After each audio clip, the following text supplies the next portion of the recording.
pediatrician, it is the world's best job, but when you go to work every day in a children's hospital, you start to understand the link between broken policies coming from failing politicians and how they're hurting our kids and families long before they ever get to the doors of a children's hospital. So at the children's hospital, every day in my career, I took care of children who didn't know where their next meal is coming from. Kids who are in the throes of a mental health crisis and their parents couldn't find mental health resources in our community. Kids I would be diagnosing with new chronic diseases like asthma and diabetes, and while I'm explaining the treatment plan to the parents, they have to stop me and say, well, how much is that insulin going to cost? How much is that inhaler going to cost? In every children's hospital in this state right now, there are kids who are spending the night in their hospital room alone because their parents had to leave their sick child's bedside to go work their third shift job just so they can make ends meet. And like every other pediatrician in this state and in this country, I have cared for children with bullet holes in them.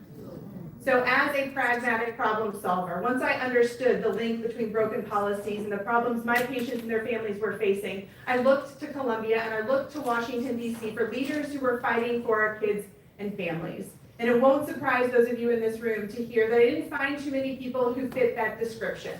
So back in 2021, I decided to get off the sidelines in an incredibly dramatic fashion by running against our nation's most embarrassing Congresswoman, Nancy Mace.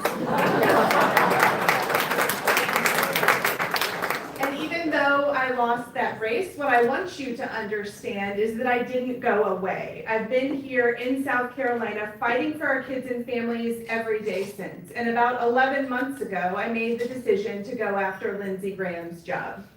And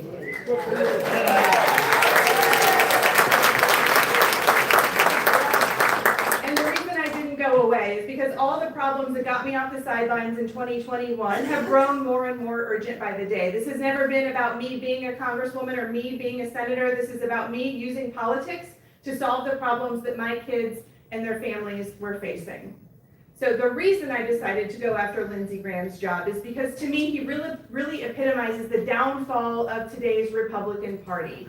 He is nothing more than a career, corrupt, cowardly politician who stands for nothing other than what will keep him in Donald Trump's good graces and what he thinks will keep him getting elected. South Carolina deserves better, the country deserves better, and the world deserves better than Senator Lindsey Graham.